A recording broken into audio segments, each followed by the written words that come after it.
अभी मेरी एक दोस्त से मुलाकात हुई कनाडा से आए हुए थे वो। और काफ़ी अच्छी माशाल्लाह से प्रॉपर्टी का पोर्टफोलियो है उनका और यहाँ पर भी दुबई में भी प्रॉपर्टी लेना चाह रहे थे। तो मैंने उनसे ऐसी बातों बातों में कहा, मैंने कहा यार प्रॉपर्टीज तो आपके पास ऑलरेडी कनाडा में भी है, अब दुबई में भी आप ले लेंगे, लेकिन स्टॉक्स के बारे में क्या ख्याल है आपका? स्टॉक्स में आप इन्वेस्ट करते हैं नहीं करते हैं? तो उन्होंने बोला नहीं यार, मैं कभी भी स्टॉक्स में इन्वेस्ट नहीं किया। मैंने एक दफ़ा स्टॉक्स में इन्वेस्ट किया था और उसके बाद काफ़ी बुरा हाल हुआ था, काफ़ी नुकसान हुआ था। तो मैंने कहा यार ठीक है, बुरे एक्सपीरियंसेस हो जाते हैं, लेकिन आपने अगर एक दफ़ा कोई प्रॉपर्टी ले ली लेट्स से कनाडा के अंदर, उसके बाद उसके इंटरेस्ट रेट्स बढ़ने की वजह से मॉर्गेज पेमेंट बढ़ गई, तो आप कभी प्रॉपर्टी लेना बंद तो नहीं कर देंगे ना? तो आपको पता है कि मसला क्या है। अगर आपको चीज़ों का पता होगा और आपको पता होगा कि क्यों आपको नुकसान हो रहा है, तो it is easier for you to जज कि आगे क्या करना है। लेकिन आपने स्टॉक्स में जो इन्वेस्ट किया होगा, प्रोबेबली आपने उसके अंदर बगैर देखे, बगैर समझे उसमें इन्वेस्ट किया होगा और उसके बाद जब आपको नुकसान हो गया होगा तो आपने उस पे तौबा कर ली होगी। उन्होंने बोला हाँ यार, इसी तरह से है, लेकिन मुझे स्टॉक्स में करना ही नहीं है। मैंने कहा चलें थोड़ा सा इस पे डिबेट कर लेते हैं। उनसे मैंने डिबेट की और मैं आज इससे पहले मैंने कुछ इस तरह की वीडियोस बनाई नहीं है, लेकिन मैंने कहा दोबारा से एक वीडियो इसके ऊपर बननी चाहिए। मैंने कहा ज़रा बाहर आके बात कर लेते हैं क्योंकि मौसम वैसे ही अच्छा हो गया है। ये जो डिबेट है स्टॉक्स वर्सेस प्रॉपर्टी की, ये बहुत पुरानी है। इस डिबेट के अंदर मैं ज़्यादा लोगों से बात नहीं करता हूँ और उसका रीज़न ये है कि थोड़ा बहुत मैं अपने पॉइंट्स बता देता हूँ और मैं इस तरह की वीडियोस बनाकर उनको सेंड कर देता हूँ अगर मुझे भेजना होती है, वरना लाइव बात करने में थोड़ा सा मेरे ख्याल से जो है ना टाइम ज़ाया होता है। तो स्टॉक्स वर्सेस प्रॉपर्टी मुझे खुद पता है कि लोग इतना उसको आराम से नहीं समझते हैं क्योंकि रियल एस्टेट एक्चुअली रियल है, वो नज़र आ रही होती है आपको। स्टॉक्स आपको नज़र नहीं आ रहे होते। स्टॉक्स आप सिर्फ और सिर्फ कंप्यूटर टर्मिनल के ऊपर बैठकर उसको ट्रेड कर रहे होते हैं। ये एक बहुत बड़ा मसला है। मैं आपको एक और बात बताता हूँ, जैसे अब मैं प्रॉपर्टीज़ की बहुत सारी वीडियोस बनाता रहता हूँ। उसके अंदर मैं देखता हूँ कि जब प्रॉपर्टीज़ खरीदने का टाइम आता है, उस टाइम पर फैमिलीज़ इन्वॉल्व होती हैं। पूरी पूरी फैमिलीज़ आई हुई होती हैं, वाइफ के साथ उनके स्पाउस, हस्बैंड, लेट्स से बच्चे, इवन पेरेंट्स, सब सब लोग, पूरी फैमिली का एक डिसीजन होता है। और ना सिर्फ अपने घर के लिए, ये इन्वेस्टमेंट प्रॉपर्टीज़ के लिए भी लोग पूरी पूरी फैमिलीज़ को कंसल्ट करते हैं और वो साथ में आते हैं और फिर वो डिसाइड करते हैं। स्टॉक्स के केस में ये नहीं होता है। बहुत कम, बहुत आई वुड से कम होगा इस तरह से, या बहुत रेयर होगा कि कोई अपनी फैमिली में बैठकर ये ज़िक्र करे कि भाई आज मुझको एप्पल के स्टॉक्स लेने हैं, मुझे माइक्रोसॉफ्ट के स्टॉक्स लेने हैं। एटलीस्ट मैं अपनी फैमिली में इस तरह से नहीं करता। मेरी फैमिली में किसी को समझ में भी नहीं आएगा और मैं समझाना चाहूँगा तब मुझे कहेंगे कि आप बोरियत वाली बातें कर रहे हैं, आप छोड़ दें। लोगों में जो रियल एस्टेट है वो एक्साइटमेंट क्रिएट करती है, तो ये एक फैक्ट है। अच्छा, रियल एस्टेट कोई ख़राब चीज़ भी नहीं है, बहुत अच्छी चीज़ है, इसमें लोग मिलियनेयर बने। तो मैं उसको ये भी नहीं कहता कि ख़राब चीज़ है। मैं ये कहता हूँ कि आपको डाइवर्सिफाइड रहना चाहिए।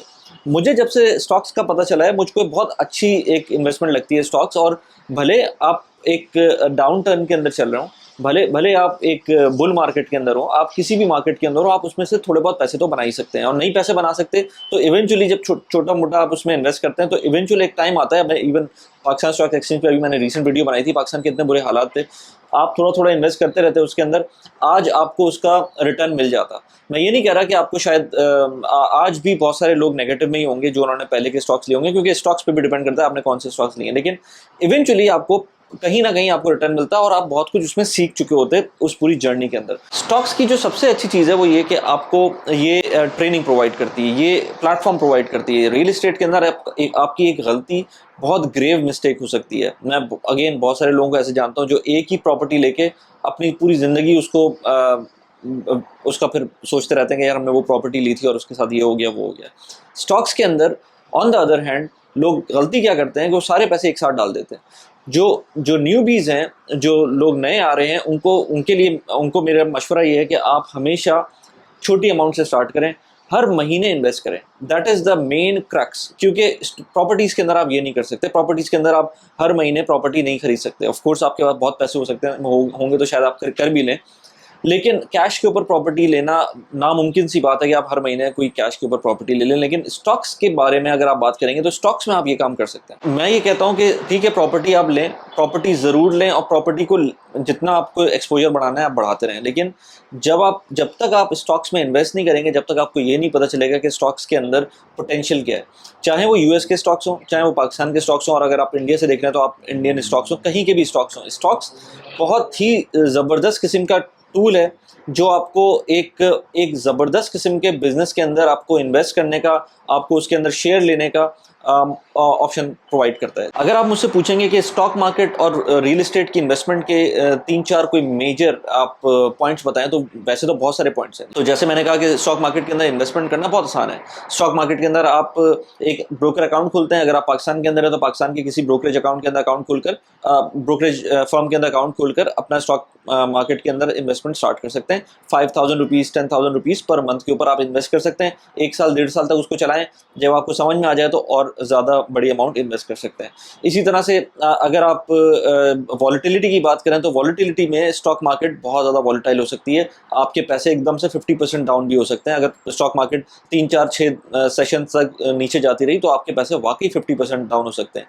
लेकिन रियल एस्टेट के केस में प्रॉबली ऐसा नहीं होगा कि 50% रियल एस्टेट डाउन हो जाए। Over the long period of time शायद हो जाए कि आपकी, हमने दुबई के अंदर देखा है कि बहुत सारी प्रॉपर्टीज़ की वैल्यूज़ 50% डाउन हुई है, and it is actually possible कि आपकी प्रॉपर्टीज़ की प्राइसेस 50% डाउन हो जाए। लेकिन स्टॉक्स के केस में बहुत जल्दी ये हो सकता है। तो इसलिए जो थोड़े से कमज़ोर दिल के लोग हैं उनको मैं ये कहूँगा कि वो स्टॉक मार्केट के अंदर ज़्यादा इन्वेस्ट ना करें, और जो पैसे इन्वेस्ट करें, जैसे मैं अपने जितने पैसे इन्वेस्ट करता हूँ वो अगले 10 साल के लिए इन्वेस्ट करता हूँ, एटलीस्ट 10 साल के लिए इन्वेस्ट करता हूँ। और जो पैसे अगर मुझे डिविडेंड्स में मिल भी रहे होते हैं वो भी मैं री इन्वेस्ट कर देता हूँ। अच्छा, इसमें डिविडेंड्स की बात आई तो मैंने एक चीज़ लोगों को ये भी समझा दूँ कि लोग कहते हैं कि यार स्टॉक्स में इन्वेस्ट करेंगे हमें कैश फ्लो नहीं मिलेगा।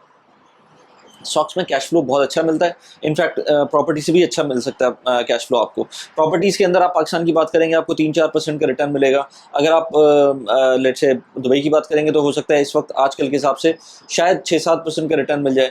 लेकिन स्टॉक्स के अंदर आप शायद 12% का रिटर्न ले लें, शायद आप उससे कम का रिटर्न ले लें, शायद बिल्कुल ही ना मिले रिटर्न आपको, क्योंकि स्टॉक्स जितनी भी कंपनीज होती हैं उनमें से बहुत सारी कंपनीज जो लिस्टेड होती हैं उनमें से बहुत सारी कंपनीज आपको डिविडेंड्स भी प्रोवाइड करती हैं। तो जो डिविडेंड्स होते हैं वो बेसिकली आपके एक तरह से आप ये समझ लें कि रेंटल ही है जो आपको पैसे मिल रहे हैं। कभी ये ज़रूरी नहीं कि हर कंपनी जितनी डिविडेंड्स दे रही है आपको वो हर वक्त उसी तरह का डिविडेंड देती रहेगी।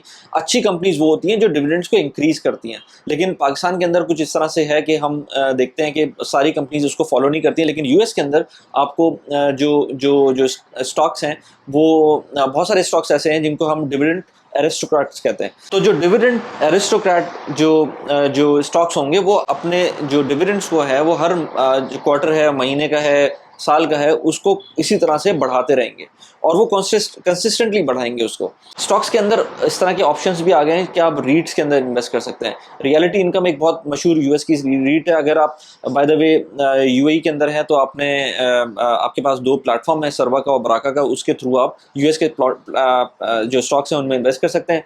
नीचे लिंक दिया हुआ है डिस्क्रिप्शन के अंदर, कमेंट के अंदर, आप उसको जाकर अकाउंट खोल सकते हैं और अप टू $50 $25 का रेफरल बोनस आप ले सकते हैं। लेकिन आप उसके थ्रू आप रियलिटी इनकम टाइप के स्टॉक्स के अंदर इन्वेस्ट कर सकते हैं। यहाँ पर एक वीडियो का लिंक आपको मिल रहा होगा जहाँ पर मैंने उसके ऊपर पूरी कॉम्प्रिहेंसिव वीडियो बनाई थी। इसी तरह से क्राउड फंडेड प्रॉपर्टीज़ हैं। क्राउड फंडेड प्रॉपर्टीज़ यूएई के अंदर आप उनमें इन्वेस्ट कर सकते हैं। लेकिन अगेन अब आप इसमें डिफरेंस देखें, जो क्राउड फंडेड प्रॉपर्टीज़ हैं जिसके ऊपर मैं मल्टीपल वीडियोस बनाते रहता हूँ, स्मार्ट क्राउड है, गेट के, इन दोनों का रेफरल लिंक भी नीचे रखे हुए हैं, लेकिन उसके अंदर भी आपको एग्जिट मुश्किल होता है।